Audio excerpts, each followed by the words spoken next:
শক্তি মন্ত্র। হরে কৃষ্ণ, কৃষ্ণস্তু ভগবান স্বয়ং, নমো বাসুদেবায়,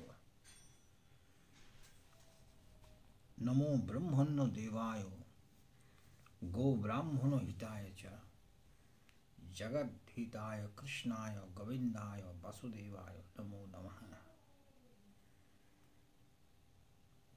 नारायणाय विद्महे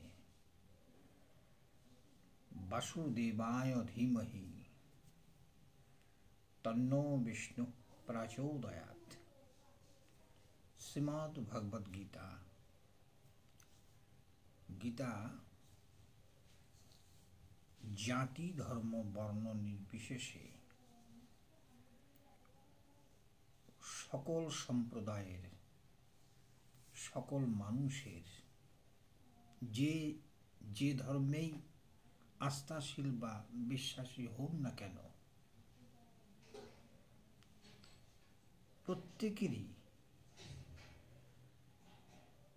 पढ़ार मतन एकटा धर्मीय ग्रंथ। गीता हच्छे भगवानेर दिव्यबाणी,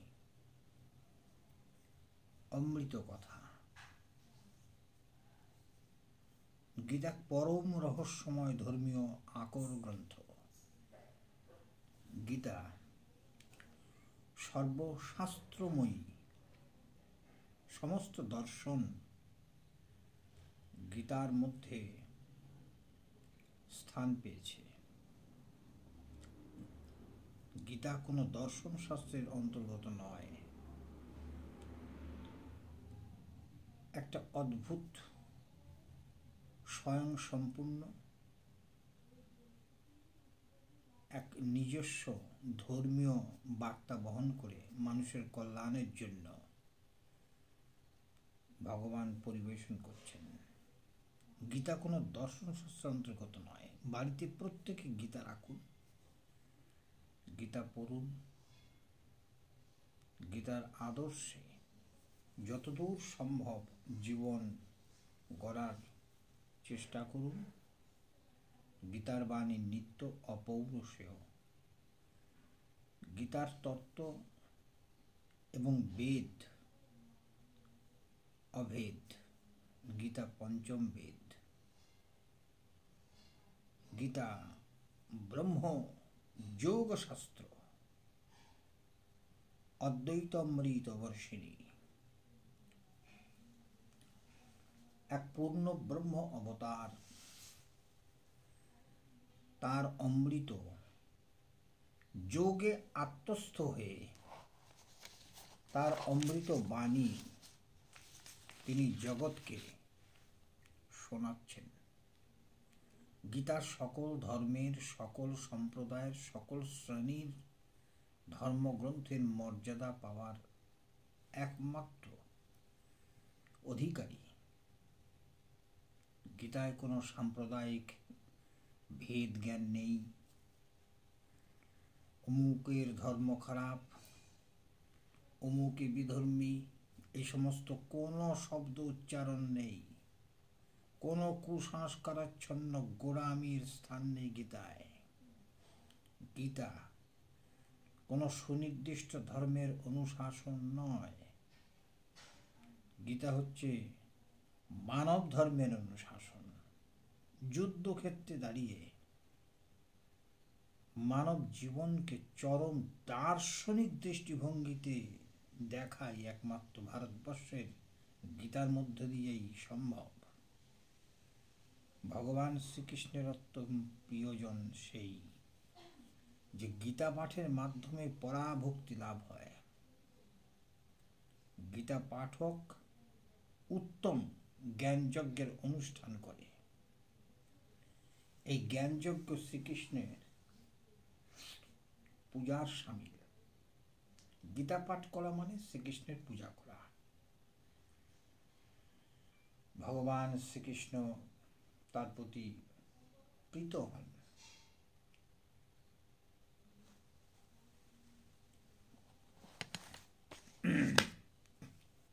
সকলেই ভালো থাকবেন। অনেক অনেক শুভেচ্ছা।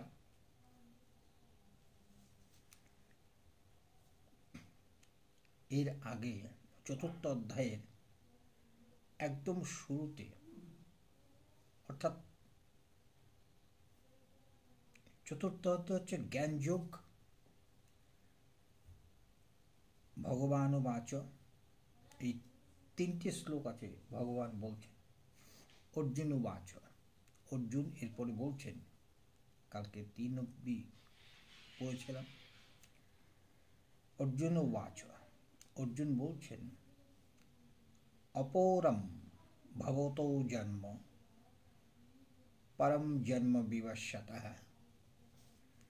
কথমেতৎ দ্বিজানীয়ম তমাদৌ প্রাক্তবানিতি। ভগবানকে অর্জুন বলছেন যে আপনার জন্ম পরে এবং বিবস্বতের জন্ম আগে, অর্থাৎ সূর্যের জন্ম আগে, সৃষ্টির পূর্বে, সৃষ্টির প্রারম্ভে আপনি কিভাবে সূর্যকে কথা বলেছিলেন, এ তো আমার মাথায় ঢুকছে না, আমি বুঝতে পারছি না। ভগবান তখন অর্জুনের এই কথা শুনে বলছেন, শ্রী ভগবান বাচ বহুনি মে ব্যতীতানি জন্মানি তব চার্জুন তন্নাহম বেদ সর্বাণি না ত্বম বেদ পরন্তপ। ভগবান বলছেন, হে পরন্তপ অর্জুন, হে জিতেন্দ্রীয় অর্জুন, আমার এবং তোমার বহু জন্ম অতিক্রান্ত হয়ে গেছে। আমি সেই সকল জানি, তুমি জানো না।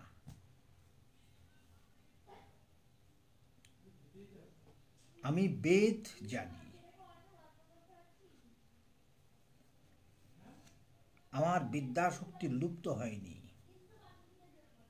তুমি ন বেদ, তুমি জানো না, তুমি অবিদ্যার দ্বারা আবৃত হয়ে আছো, আচ্ছন্ন হয়ে আছো। শুধু এইটুকুই তোমার সঙ্গে আমার তফাৎ। অজৌপি সন অব্যয়াত্মা, তার পরেরটা বলছেন অজৌপি সন অব্যয়াত্মা ভূতানামীশ্বরোপি সন প্রকৃতিম সম অধিষ্ঠায় সম্ভবামি আত্মমায়য়া। জন্মরহিত অব্যয়াত্মা এবং সর্বভূতের ঈশ্বর হইয়াও নিজ প্রকৃতিকে আশ্রয় করে আত্মমায়ার দ্বারা আমি স্ব ইচ্ছায় ধরাধামে আবির্ভূত হই। কখন আবির্ভূত হই, কেন আবির্ভূত হই? যদা যদা হি ধর্মস্য গ্লানি ভবতি ভারত অভ্যুত্থানম অধর্মস্য তদাত্মানম সৃজাম্যহম পরিত্রাণায় সাধূনাং বিনাশায় চ দুষ্কৃতম ধর্ম সংস্থাপনার্থায় সম্ভবামি যুগে যুগে।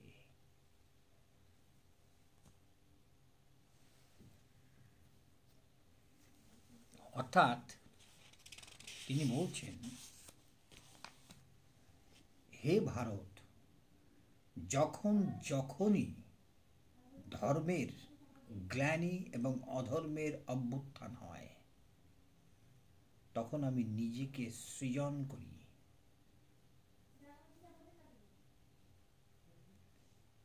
অর্থাৎ সাধুদের পরিত্রাণের জন্য এবং দুষ্কৃতদের বিনাশের জন্য তার মাঝখানের যে ধর্ম পুনরায় স্থাপনের জন্য যুগে যুগে সম্মুখরূপে জাত হই। অর্জুনের যে প্রশ্নটা ছিল, অর্থাৎ বহু পূর্বে জন্মিয়াছে সূর্য যে তোমার, জন্মিয়াছ বহু পরে তুমি হে তাহার। কেমনে বুঝিব তবে ওহে জনার্দন, দিবাকরে বিবস্বত দিবাকরে বলেছিলে যোগ বিবরণ। কি চমৎকার প্রশ্ন! তার উত্তরে শ্রী ভগবান বলছেন, গিয়াছে হইয়া মোর বহু জন্মগত, জনম সুনিশ্চয় পার্থ তোমার সে মতো। আদি জানি অন্ত জানি, জানি সমুদয়, কারণ সে তো ঈশ্বর। রেখেছি জানিয়া আমি ওহে ধনঞ্জয়, জনম মরণ নাহি আমার কখনো, নিখিল ঈশ্বর আমি জানি সর্বজন। হে অর্জুন, ধর্মহানি যখনই হয়, অধর্মের আবির্ভাব ঘটে যে সময়, আপনি সৃজন করি আমি আপনায়, আবির্ভূত হইয়া আমি তখনই ধরায়। অর্থাৎ পরিত্রাণায় সাধূনাং বিনাশায় চ দুষ্কৃতম, ধর্ম সংস্থাপনার্থায় সম্ভবামি যুগে যুগে। বলছেন, জন্মকর্ম চ মে দিব্য, মেবং যো বেত্তি তত্ত্বতঃ তত্ত্বতঃ, त्यक्त्वा देहं पुनर्जन्म नैति मामेति सौजना। অর্থাৎ হে অর্জুন, যিনি আমার এইরূপ দিব্য জন্ম এবং দিব্য কর্ম তত্ত্বত স্বরূপত আসল রহস্যটা কি জানে, তিনি দেহত্যাগ করার পরে পুনর্জন্ম গ্রহণ করে না, আমাতে অবস্থান করে, আমাতে প্রাপ্ত হয়, আমার মধ্যে আসে। আজ নমস্কার, এই পর্যন্ত। সকলেই ভালো থাকবেন। অনেক অনেক শুভেচ্ছা।